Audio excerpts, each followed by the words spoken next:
10 seconds, 5 seconds. The Pro Chancellor said time was when the future was not a matter of worry or anxiety for the young graduates of this country, and particularly for the graduates of this university, and it was not a distant past either.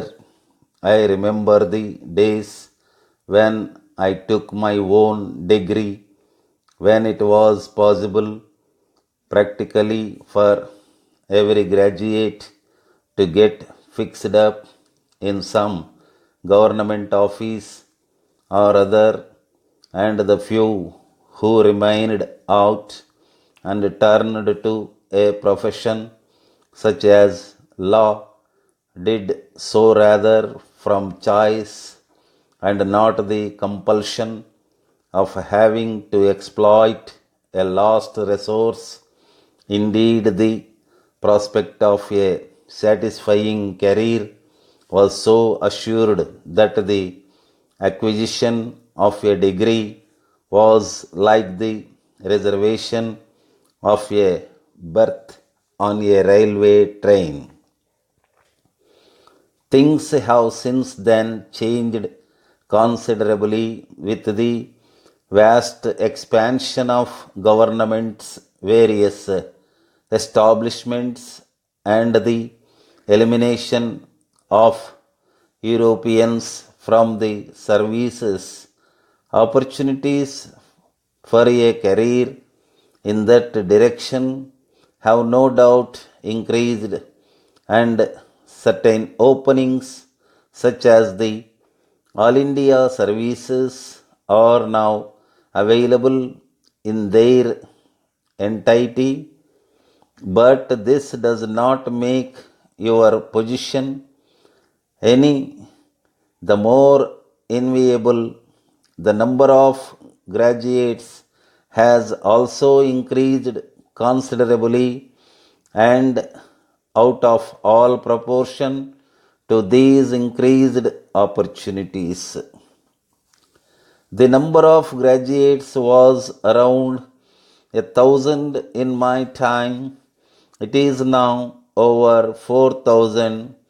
The reduction in opportunities as a consequence is so great that I shall not wonder if you would look upon that earlier period I referred to as the golden age of the graduates.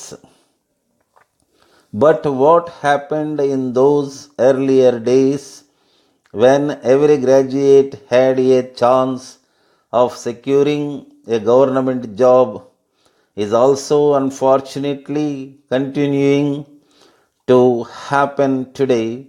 Some of our most brilliant young men are ready to seek an entry into the various administrative services under government in preference to continuation of their studies and researches.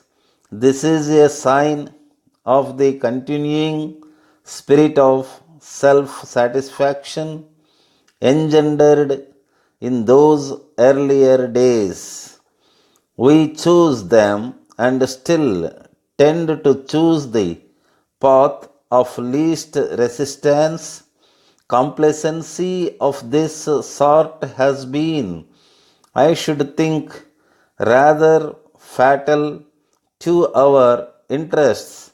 While the administrative system showed no doubt considerable efficiency, the other field of culture and scientific research were actually starved for want of enthusiasm. With nearly 100 years of modern university education behind us and with capacity to profit by it equal to that of any nation in the world, Dear Sir, we have returned by registered post today your manuscript entitled Red, White, and Blue.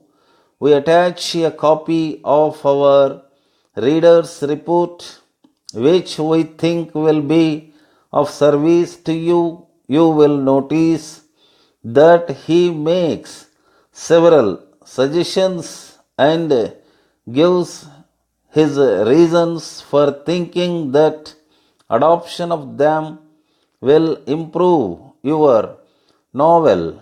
If you are of the opinion that it will be worthwhile for you to adopt them, we shall esteem it a favor if, when you have done so, you will be good enough to resubmit your manuscript to our consideration.